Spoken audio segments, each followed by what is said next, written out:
and we'll wait till it starts streaming. It says it now. It says that live thing. Oh, does it? Excellent. So let's see if we pop up in the group as live. There we go. Emma Shaw is live now. Fantastic. We'll start streaming.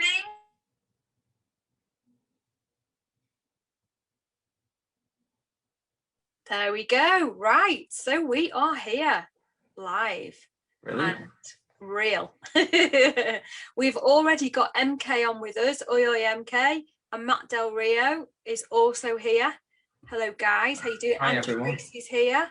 Wow, we've already got some good numbers. This must be a good time of the day for people.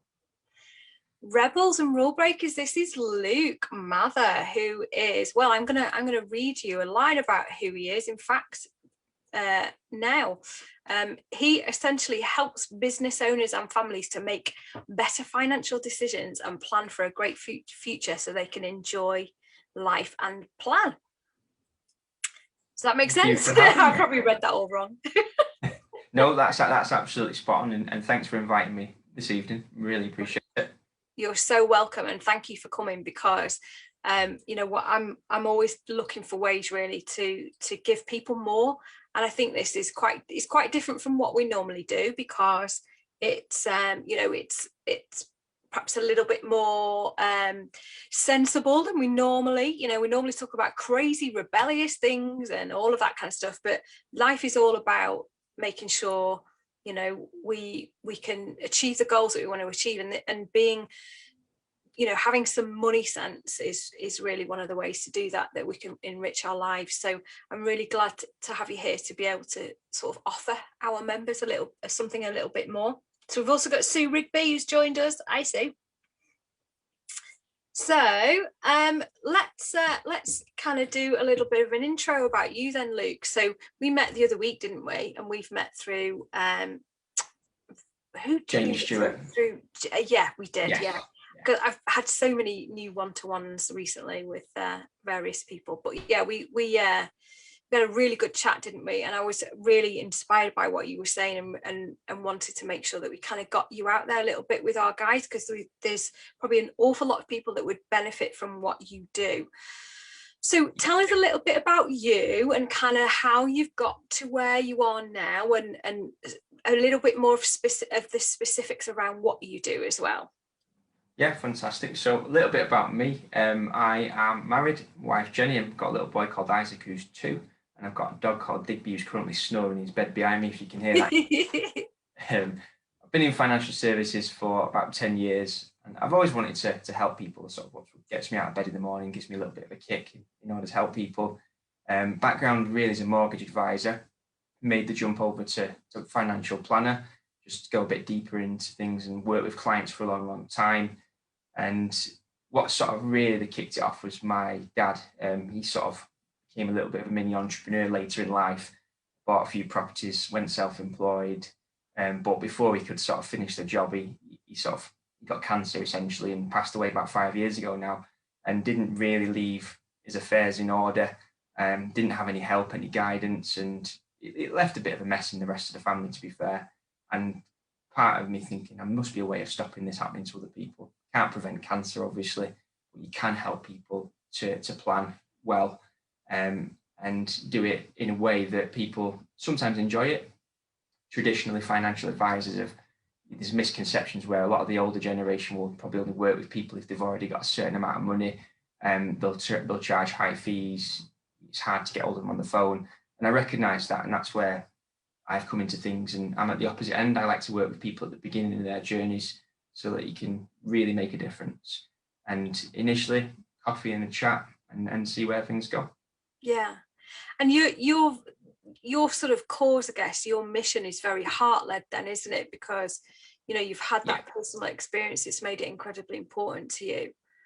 And one of the things, you know, I instantly spotted about you when we spoke the other week was that it is a very heart-led thing for you, that you are really passionate about it, and also that you're kind of perhaps stereotypical pushy kind of person in the financial world, and that I know you will genuinely have a, sit and have a coffee with somebody or a meeting with somebody and just talk stuff through, just to make sure you can genuinely help them. Exactly. Without close to the business from referrals as well. So you do right by your client, and things will work out, and everyone's happy that way. But yeah, I think traditionally there is a lot of misconceptions out there, and yeah, I think I'm different from most. Yeah, I would absolutely agree. And that was why I was quite keen to kind of get you in here, really, because we're if we can create a network of people who really believe in what they do and are really passionate about it for the right reasons, then that can only be a good thing, can't it? It can. And when I met you last week and you described what you're doing and your mission in the group, I think I've been there. I've worked for corporate companies for quite a few years, and I've had different roles now on a self-employed basis. We've got a couple of little businesses as well, and it's hard. It's hard leaving that guaranteed salary behind, and not having any guidance at the beginning of that journey was tough. And what you offer here in the group and with the people that are all part of the community, it's great. It really is. And even if you can just help a couple of people, it really does make a difference. Oh, well, that's good to hear. MK saying, firstly, I want to know what his secret to looking so young is. Second question, is it worth having investments and savings? Oh, now that's a biggie. That's a juicy one. So where do we start with that? in terms of my youthful looks, I've really got a secret to that, to be fair. If the webcam was high definition, you'd see my greys coming through. In case you're wondering, I'm 31, I'll be 32 this year. So you're looking good on it, mate. Thank you. But in terms of savings and investment, so I think it's a general rule of thumb. Everybody always needs like an emergency fund and some short-term pots which you can dip into if the car breaks down, you need to do a bit of work around the house. But aside from that, if people have got savings that they're not going to touch for a while, that's what you invest. And we have lots of different products, but we do a lot of stocks and shares ISAs, and can get some good growth on those. But it has to be money that you're not going to touch for at least 5 years. You can access it, don't get me wrong, but to get the most out of it, it needs to be long term. So think of it as, and a good analogy is your larder, your fridge, and your freezer. So if you're old enough to remember what a larder is, your income on a monthly basis, whether that be from your business, from a job, and then out of that you'll pay your bills, your mortgage, your rent, etc., your food, and then anything you've got left will move over to your fridge, and then you might put bit of money to one side in your regular savings account. You might be saving up for a specific thing. And then anything beyond that that's left over goes into your freezer, and that's kind of like your long term. That's where it goes. What a great analogy. That really works, actually. MK's also now asking, what are the best ways to start in savings in stock, in saving in stocks, etc.? So it's a great question. So we don't invest in individual stocks. We have portfolios, and we get people to manage those funds for us, pay them a hell of a lot of money. So we don't have individual stocks. We'll have a collection of hundreds and hundreds of investments, so it spreads the risk. And started, traditionally, people always think, I've got £10,000 in the bank. Well, you can start with zero.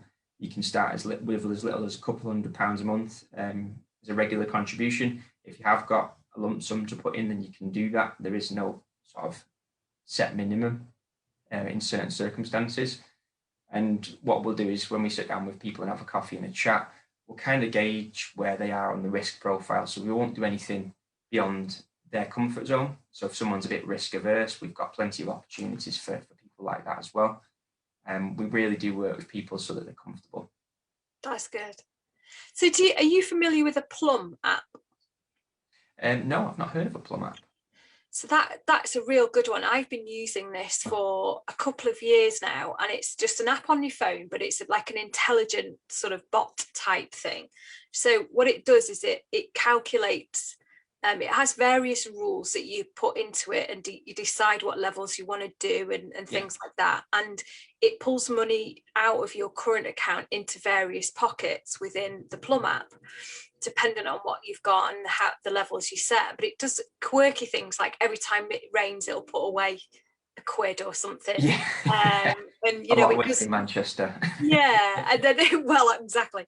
And then it'll round up, to the nearest pound, and it'll put money in when you get paid, and all of those kinds of things. But what it also has is it can split your money into different pockets. Different pockets. That's a great idea. And one of those is an investment pocket, and you can choose what level of risk you have, and what kinds of companies you want to invest in and things like that. And that's really interesting. And I've watched that I've done it very cautiously, but I've built up about 500 odd quid in there over time.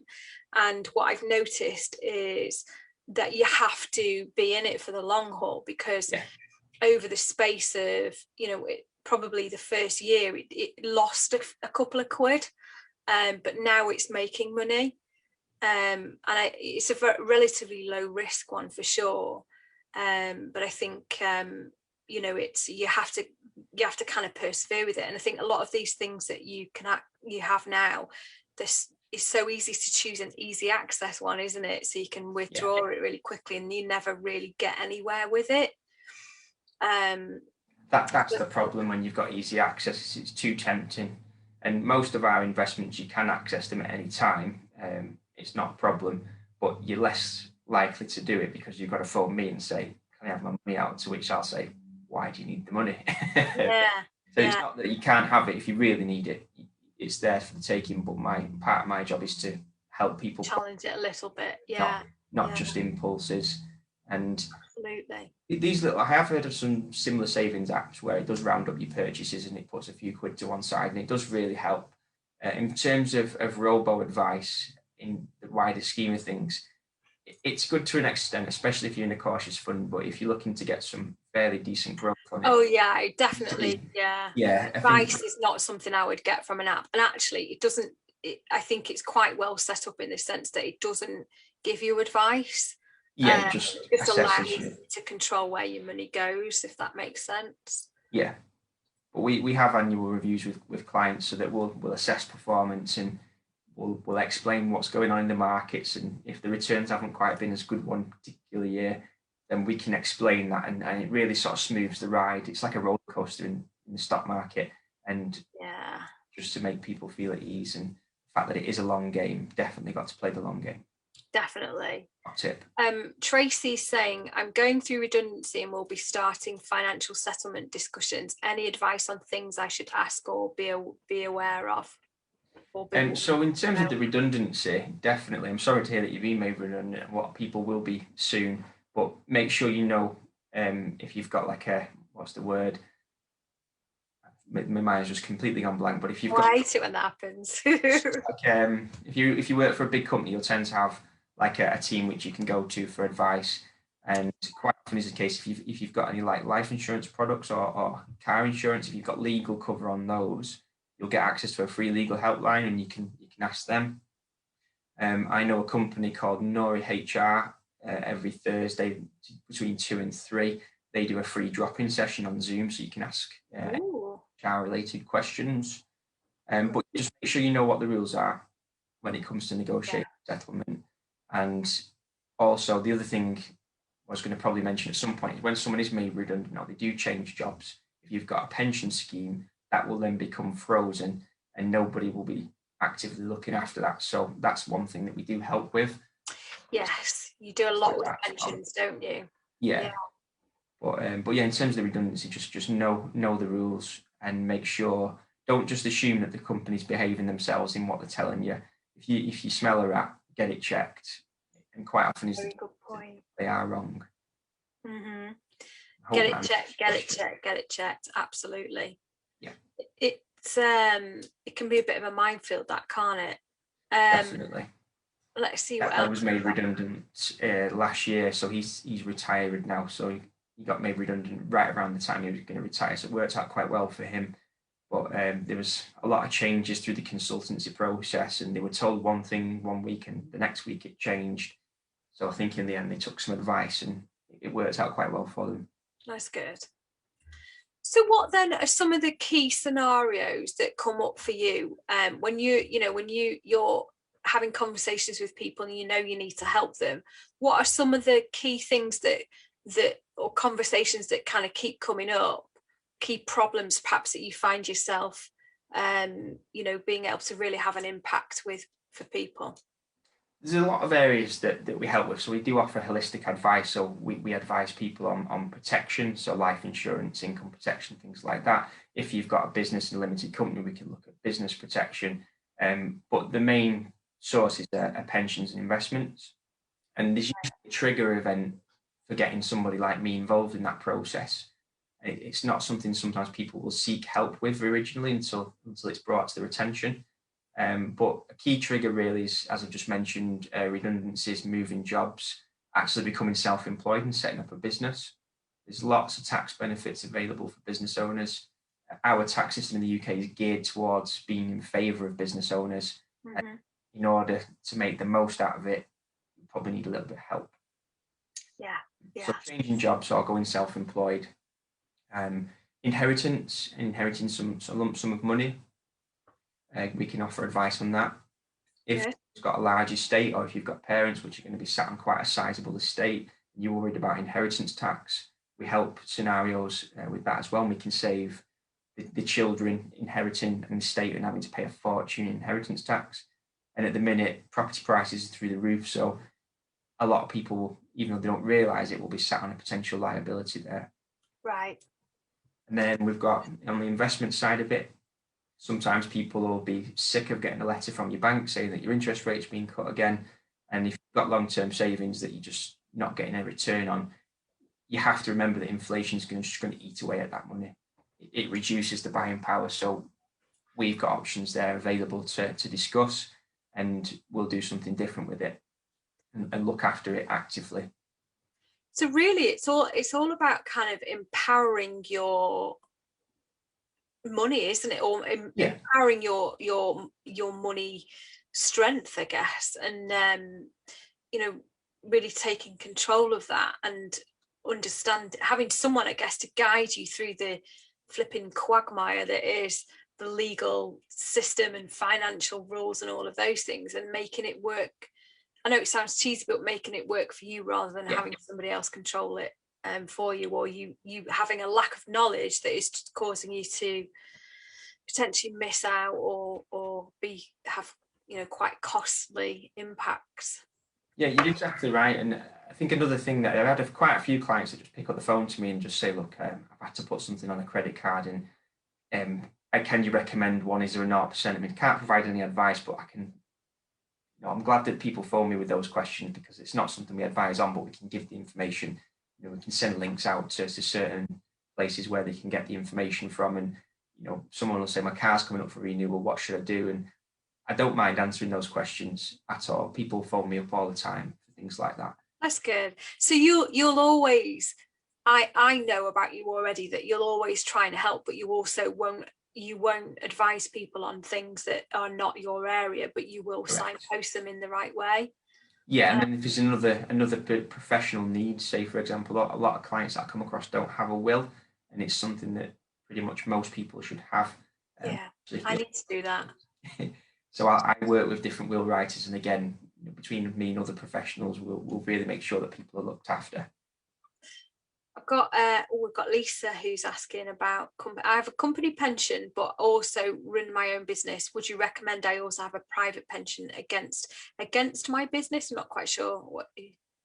If it's your own business, if it's a limited company, you can get your limited company to pay your premiums to the pension. So that's what you've already got set up. It depends where it is.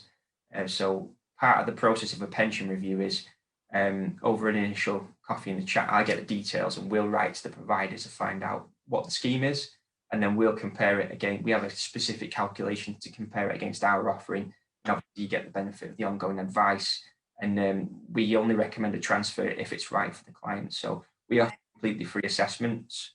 Like I say, we just have a coffee and a chat. Might take a good 3 or 4 weeks to find the information that we need, and then if we can't recommend moving it, we can at least say, actually, it's better to leave it where it is, but those funds that it's currently invested in, they're not great. Like, switch them to this one and this one. So again, that's all completely free. We don't charge for meetings. Well, it might be good to have a conversation then, Lisa, with Luke, she's saying she's a sole trader, which I didn't know you were a sole trader, Lisa. I thought you were limited. You need to get limited, girl. We can still do something similar as a sole trader, but you just have to reduce your tax bill. So anything you contribute into your pension, it comes off as a business expense on when you're paying your tax at the end of the year. So yeah, you reclaim your tax. So am I right in thinking that if you're a limited company, so in my situation, I'm an employee of my own, if that makes sense. So I'm a one-person company, a limited company director. Am I right in thinking you can pay something like, out of the business itself, you can pay something like 40,000 into a pension a year?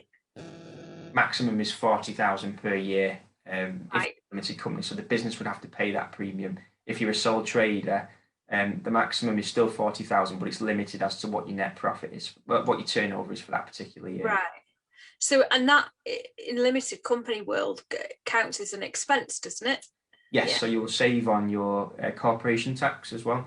Right. Yes. All good. And if anybody listening has got employees as well, again, you can pay it through the business. You have to anyway for auto enrollment, but if it's all done through the business, it's really tax efficient. Brilliant. MK saying, if I've left a company, what do I do with my pension if I have a meeting pension? Meeting pension? If I meeting pension. I don't know if that's a typo. If I've left a company, what do I do with my pension that was with them? She's rephrased it later. Right, okay. This depends, doesn't it, very much on the fund itself, doesn't it? Yes, there are two types of pension. The most common one is what we call a money purchase or defined contribution. But if you've worked for a company a long time ago, it's likely that you might have a defined benefit scheme, and those are similar to what we call final salary. So they're difficult to do anything with. But if it's the more modern one, it'll get frozen. So it won't. You can still continue to pay into most schemes if you choose to at your own pocket, but your old company won't pay into it anymore. The charges will still continue to build up, and nobody will be there to advise on where it's invested, how it's doing. So that's probably a good time to engage with somebody like myself, and we do a review. If you've only worked at the company for a short space of time, it's very likely that there's not much we can do, although we're still happy to have a chat with people. Yeah. So MK, get connected to Luke. And do you know what I've realised? We've not even said what the name of your company is. Oh yeah, of course. Yeah, I just thought that before. So the company's called Middleton Wealth Management, and we're based in Stockport, but we do cover the whole country because obviously we've got technology such as this. Cool. So Middleton Wealth Management. Yeah. Excellent. And we'll talk about where people can find you in a bit as well. The MK said, I left in 2015. It's with Standard Life. Well, I'll tell you what. Let's get Luke and connected to you, MK, and we can he can give you some good direction. Definitely. And so Lisa wants to set up a convo as well. Not a problem. I'm happy to do that. Give you some contact information before we leave. But just as an example with the Standard Life one, MK. So what we would do, they're quite easy to get the information out of. Just to explain the process of looking at pensions, we email you a form signed digitally. You put the plan number on it, your signature, and we get your national insurance number. We send that off to Standard Life. They send us the information, we assess it, and then we book a call in with yourself. So all you have to do is fill 2 or 3 boxes in on a form. We do the rest. It's very easy. Brilliant. Sounds good. MK says, hook me up. So what would be your top tips then for people kind of looking after their finances and preparing for the future? So top tips really is you have to play the long game. You do have to plan ahead, and the reason you have to plan ahead is because we're all living longer. So a bit of a geek for the statistics, so I'm going to give you one.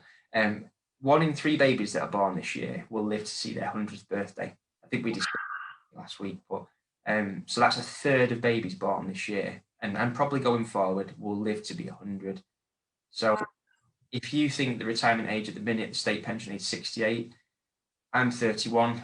I very much doubt it's going to still be that age when I get around there. We might not even have a state pension in the future because as an aging population, it's just going to cost too much money to fund. And it's the likes of us who are working at the minute who are paying for the baby boomers' pensions, but Mhm. the population's not going to be big enough to pay for ours. So Yeah. planning for yourself and not leaving it to chance is what I would suggest. And when you have a business, my reason for running my business is number one is to provide for my family. And number two is because of the flexibility. I don't work for anybody else. But number three, and it's dynamic, it does change over time. I want to enjoy the future. I want to retire when I choose to, do the things that I like to do.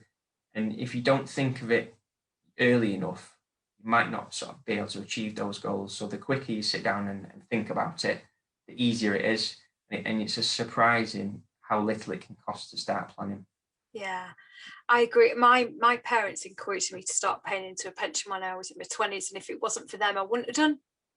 And now it's just seems like absolutely the thing I need to keep doing.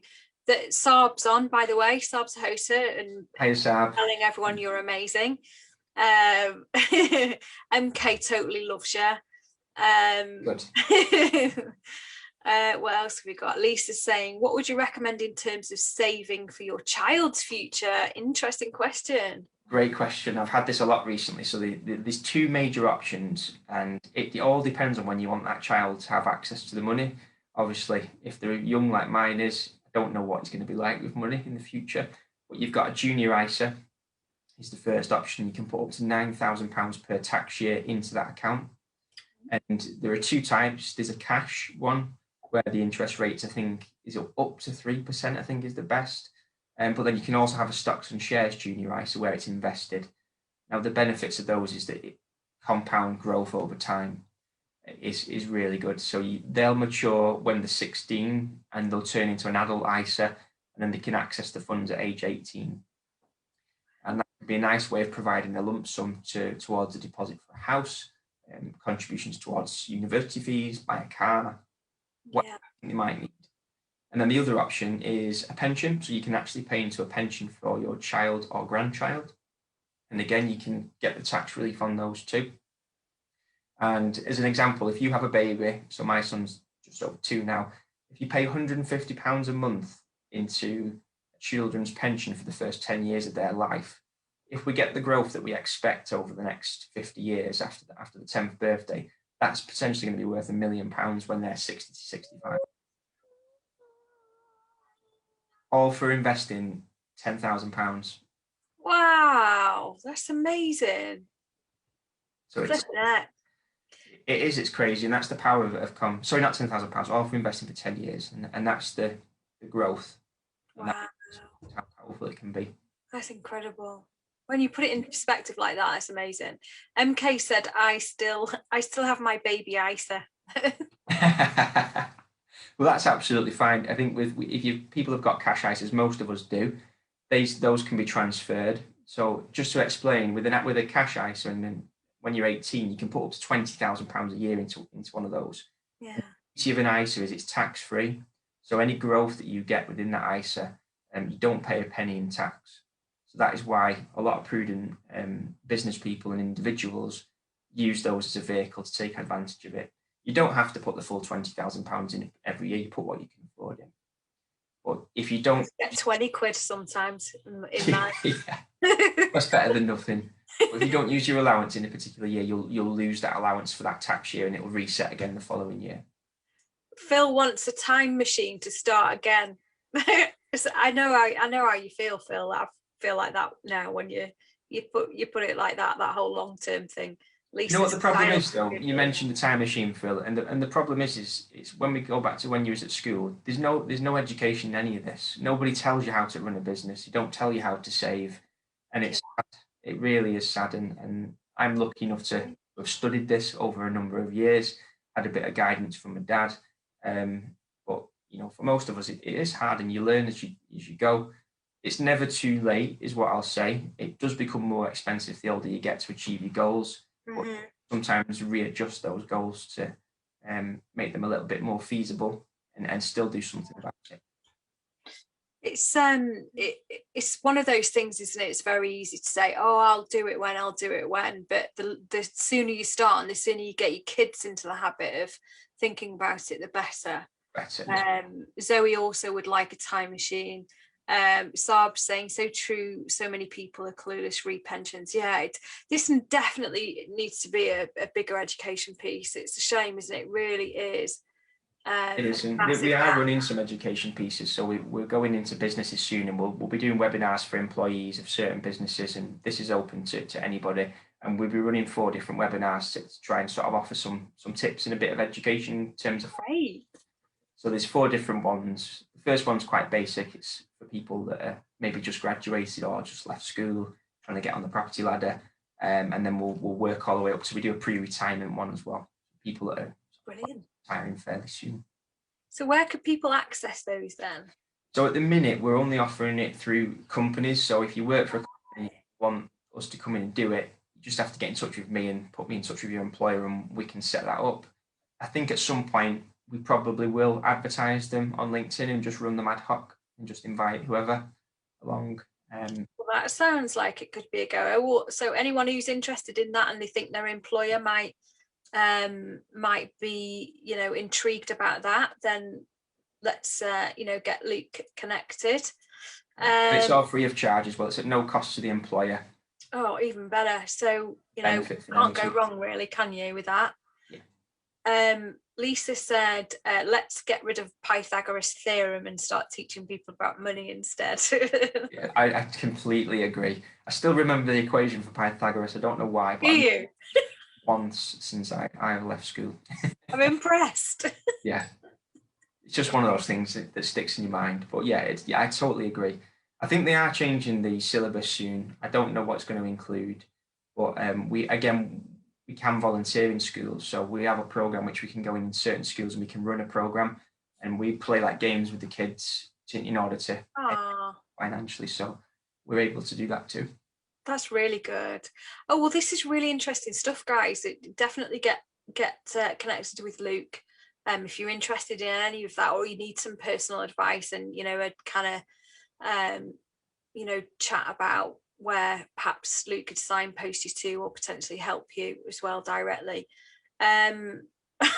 Lisa said, you may know Pythagoras theorem, but have you ever actually used it?